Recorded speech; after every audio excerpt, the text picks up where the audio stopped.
Section 4. You will hear part of a lecture about hotels and the tourist industry. First, you have some time to look at questions 31 to 40.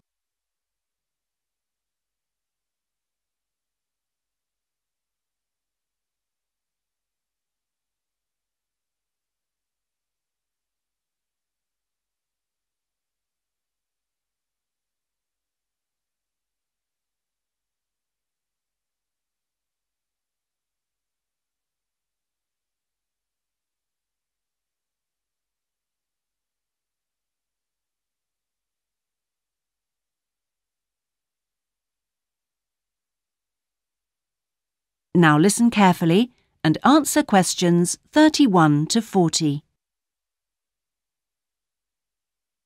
Good morning, everyone. Today's lecture forms part of the Hospitality and Tourism module. Last week, I looked at the economy end of the hotel business. This week, I'm going to discuss the luxury end of the market. Let's consider the following scenario. You wake up in the middle of the night in a strange hotel miles away from home, disoriented most probably from jet lag, when even the most expensive surroundings can seem empty and dispiriting. You have paid a great deal of money to stay in this first-class hotel with its contemporary technology, but according to recent research carried out by an international travel and public relations company, all is not well. The research suggests that even the most opulent, luxurious hotels seem to have underestimated the most basic needs of their customers, be they traveling for work or pleasure. The need to feel at home in surroundings which are both familiar and inviting. Do these findings, however, apply only to hotels situated in particular areas? Is it possible that the external environment can affect a guest's well-being? The company's research covered a whole range of different hotel types, both independent hotels and those which are part of large chains.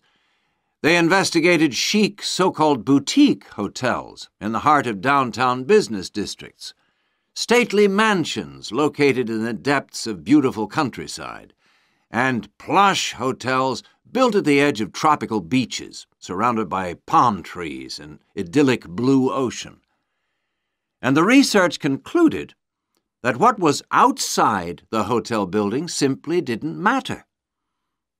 This is a fascinating revelation, and those of you hoping to move into careers in the travel and leisure industry would be well advised to look at the findings in more detail.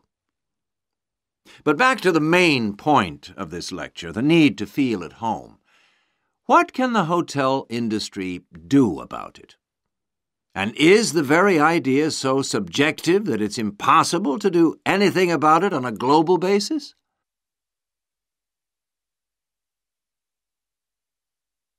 However, nothing stands still in this world. One company has come up with the slogan, "Take your home with you," and aims to provide clients with luxury serviced apartments.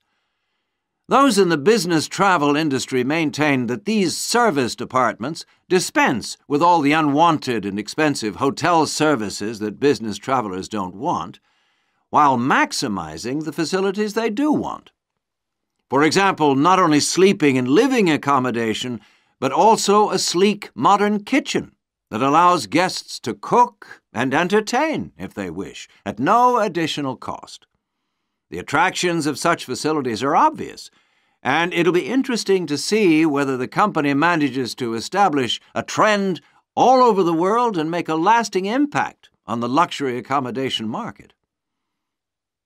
Now, finally, I want to consider the psychology underpinning the traditional holiday hotel industry.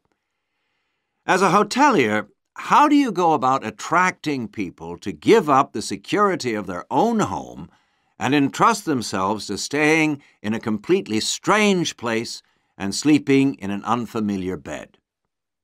Firstly, hotels exploit people's need to escape the predictability of their everyday lives. For a few days, people can pretend they are free of responsibilities and can indulge themselves.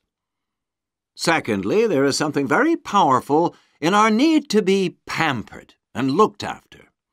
It's almost as if we returned to being a baby when everything was done for us and we felt safe and secure.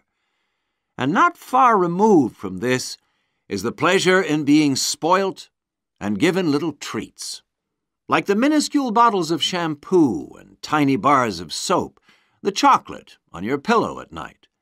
And we actually forget that we are paying for it all. Next week, I'm going to look at eco-hotels, a fairly new phenomenon, but increasingly popular, particularly...